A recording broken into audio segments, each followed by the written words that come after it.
Acclamons la parole de Dieu.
C'est maintenant le pape Léon XIV qui va prononcer l'homélie.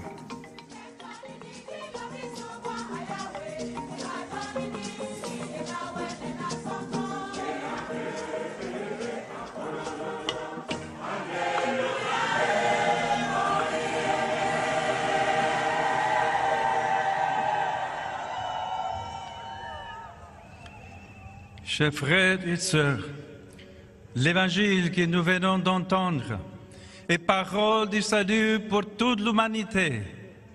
Cette bonne nouvelle est aujourd'hui proclamée partout.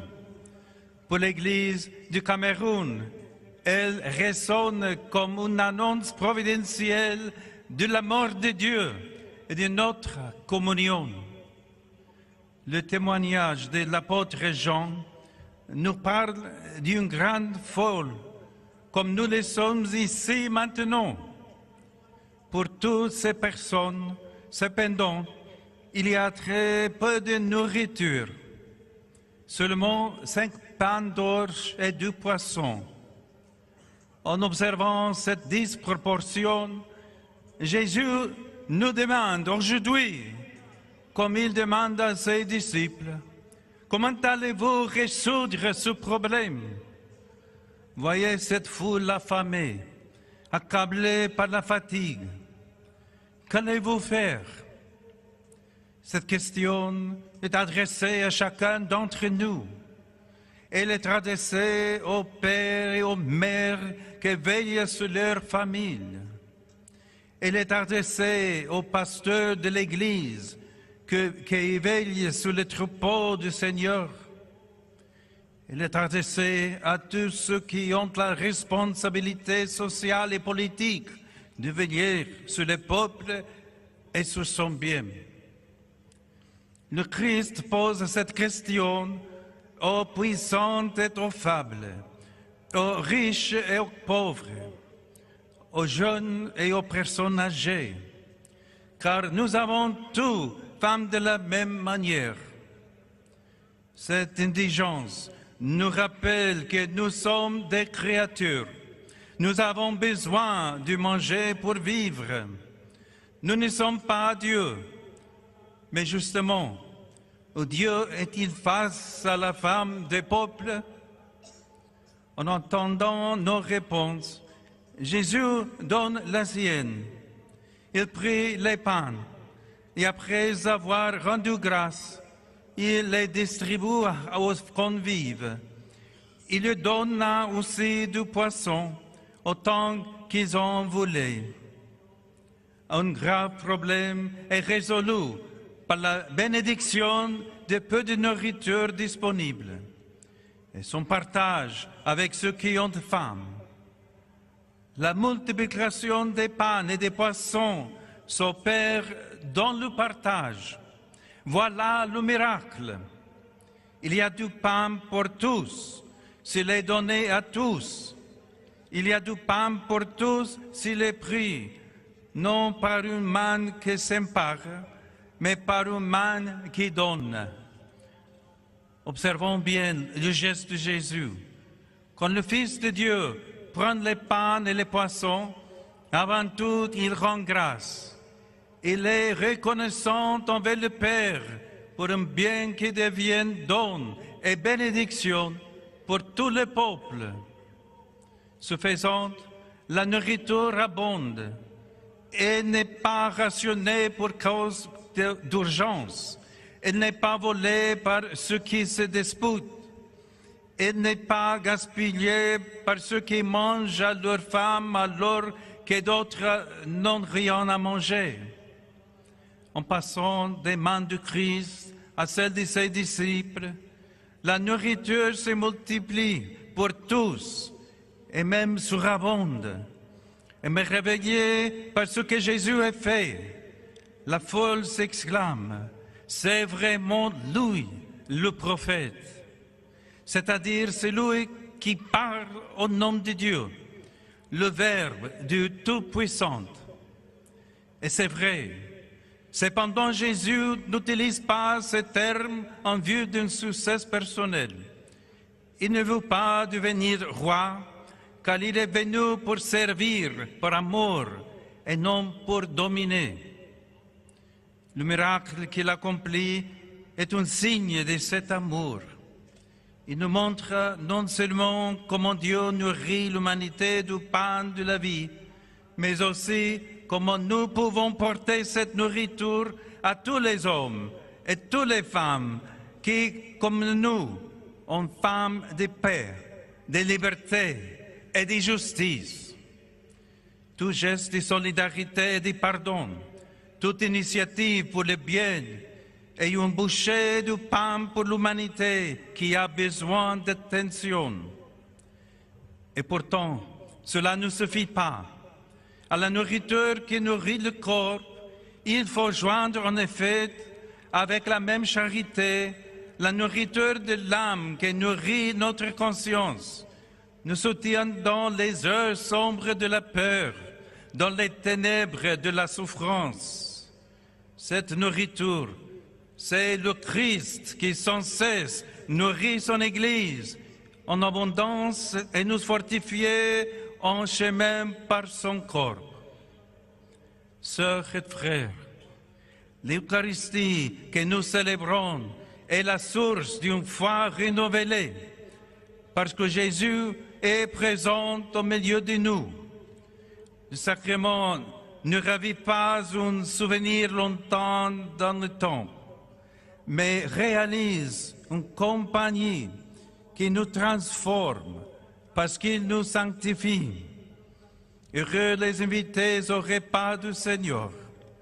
Auteur de l'Eucharistie, cette même table devient une annonce d'espérance face aux épreuves de l'histoire et aux injustices que nous voyons autour de nous.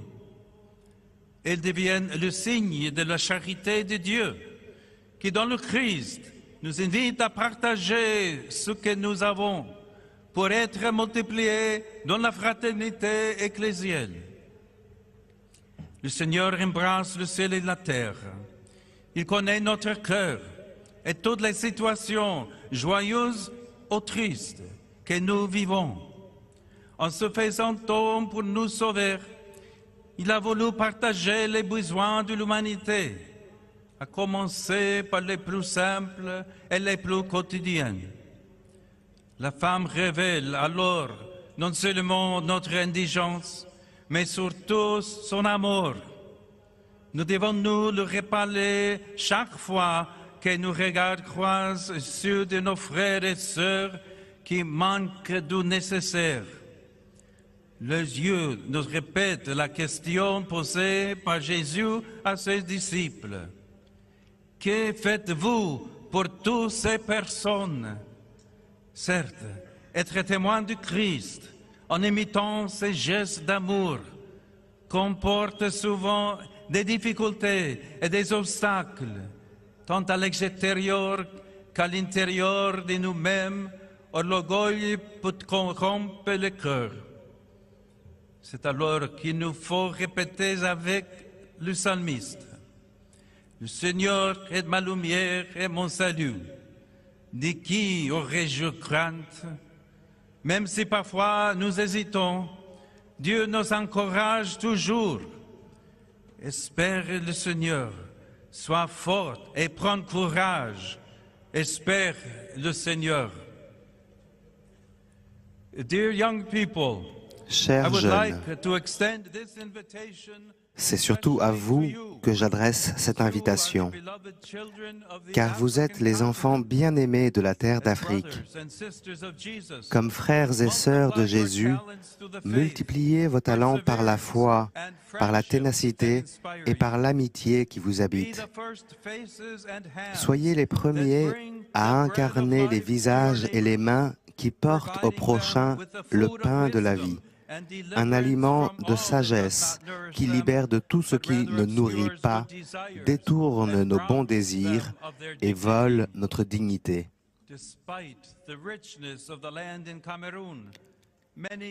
Dans votre pays pourtant si fertile, le Cameroun, beaucoup connaissent la pauvreté, aussi bien matérielle que spirituelle. Ne cédez pas à la méfiance et au découragement. Refusez toute forme d'abus et de violence qui illusionnent en promettant des gains faciles et endurcissent le cœur, le rendant insensible. N'oubliez pas que votre peuple est plus riche encore que cette terre, car son trésor, ce sont ses valeurs, la foi, la famille, l'hospitalité, le travail. Soyez donc les acteurs de l'avenir en suivant la vocation que Dieu donne à chacun. Ne vous laissez pas corrompre par des tentations qui gaspillent les énergies et ne servent pas au progrès de la société. Pour faire de votre noble esprit une prophétie du monde nouveau, prenez pour exemple ce que nous avons entendu dans les actes des apôtres. Les premiers chrétiens témoignaient courageusement du Seigneur Jésus face aux difficultés, aux menaces, et ils persévéraient au milieu des outrages. Ses disciples, tous les jours, au temple et dans leur maison, enseignaient sans cesse et annonçaient la bonne nouvelle. Le Christ, c'est Jésus, c'est-à-dire le Messie, le libérateur du monde. Oui, le Seigneur libère du péché et de la mort. Annoncez sans relâche cet évangile est la mission de toute chrétienne. C'est la mission que je confie tout particulièrement à vous, les jeunes, et à toute l'Église qui vit au Cameroun.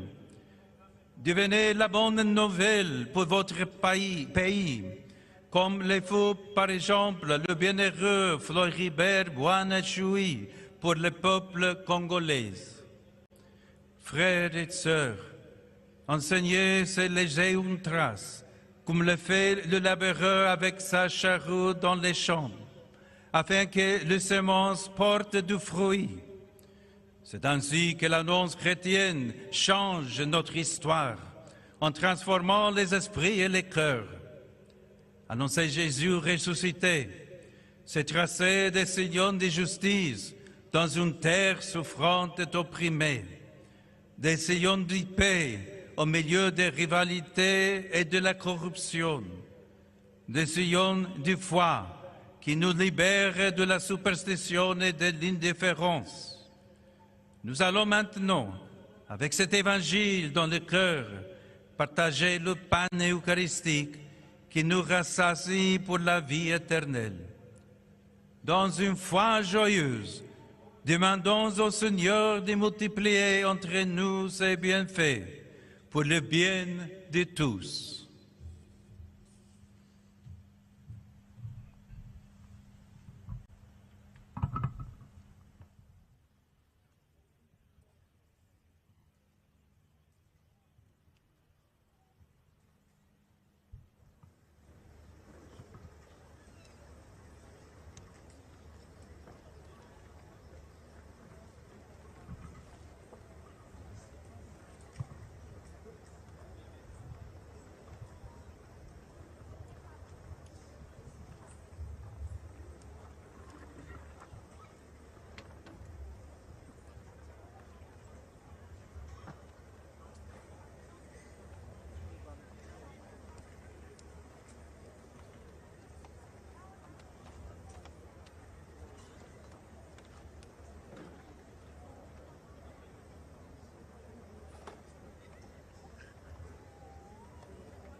Frères et sœurs, éclairés par la joie de Christ ressuscité et nourris du pain qu'il offre à son peuple, élevons notre prière vers Dieu le Père.